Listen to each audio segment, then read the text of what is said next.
The Gunners Academy graduate helped kickstart the Mikel Arteta revolution, but is now surplus to requirements in North London.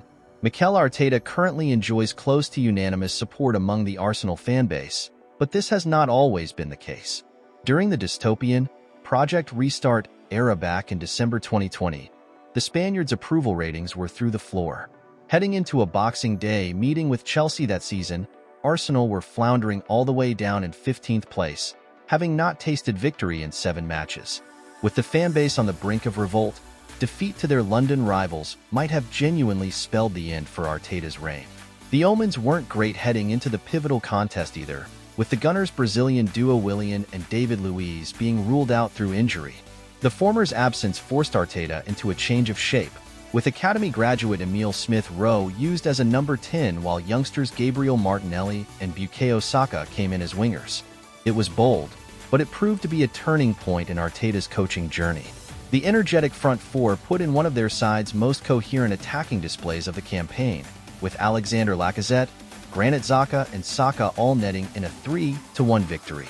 At the center of it all, though, was Smith Rowe, popping up wherever he was required across the attacking line and showing a refreshing degree of verve and fearlessness. His introduction to the starting 11 was the spark Arteta's project desperately needed. After that Chelsea result, Smith Rowe cemented his standing as one of Arteta's most trusted lieutenants. In the 23 Premier League games that followed, Arsenal would be defeated just 5 times, having lost 8 of their opening 14 prior to his introduction. Arsenal's strong end to the season eventually propelled them to an 8th-placed finish, which was enough to buy Arteta another season of rebuilding. And Smith Rowe would continue to be a major part of his plans moving forward. After a slow start to the 2021-22 campaign, Arsenal sprung to life in the North London derby, and Smith Rowe had an exceptional afternoon. Playing off the left wing, he was allowed to float around thanks to the presence of the free-flying and width-providing Kieran Tierney. The Gunners clearly saw Smith Rowe as an important part of their future, even paying for a private chef to cook for him and his mother, while he himself made the ultimate sacrifice by cutting down on Nando's and chocolate. Having committed to a healthier lifestyle, and with Arteta still singing his praise in the press, it felt like the only way was up for Smith Rowe in summer 2022. However, everything would change after one fateful transfer window. Admittedly, there had been a few hints that Smith Rowe's status as a starter was under threat the previous year, with Martin Odegaard emerging as his manager's most trusted number 10 and Martinelli proving difficult to shift from the left-wing spot. In hindsight, we should have seen the decline coming. The arrival of the inverting Oleksandr Zinchenko in July 2022 spelled the end of Tierney's first-team chances, with Smith Rowe only ever really working as a left-sided forward when he had a fullback overlapping him. Meanwhile, Arteta effectively doing away with an out-and-out number 10 in his new system meant Smith Rowe's best chance of minutes in 2022-23 were going to come as a left-sided number 8. It's a role he never seemed a snug fit for, and Xhaka's exceptional form soon dispelled any notions that he'd be first choice. Smith Rowe's prospects were further harmed by a string of niggling injuries that campaign. He missed the opening stages of the season with a groin problem, and once he was fit again, Arsenal were leading the title race, meaning opportunities to break into the fold were at a premium. Last season was a similar story.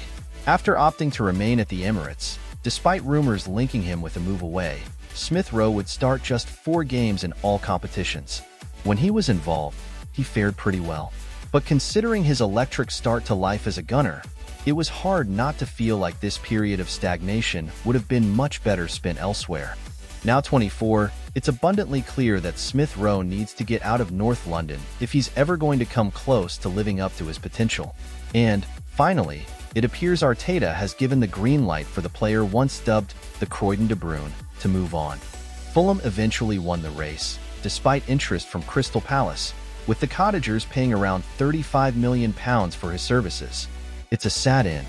A sizable crop of the Gunners' fanbase have remained smitten with Smith Rowe throughout his lengthy spell on the bench, and Arteta has attracted some criticism for his failure to find him a significant spot in the rotation. It's hard to question Arteta's judgment, though.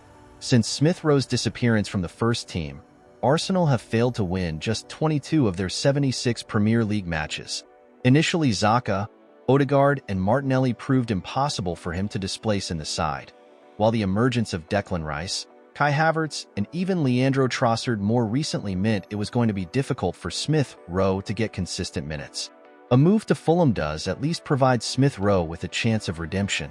On paper, Craven Cottage seems like a pretty ideal fit. Marco Silva is a firm believer in his 4-2-3-1 system, a formation which has facilitated the best football of his new arrival's career. That should help him regain his smile after a testing 2 years, and provided he can settle swiftly in his new surroundings, there's little to stop him adding to his 3 England caps ahead of the World Cup in 2026.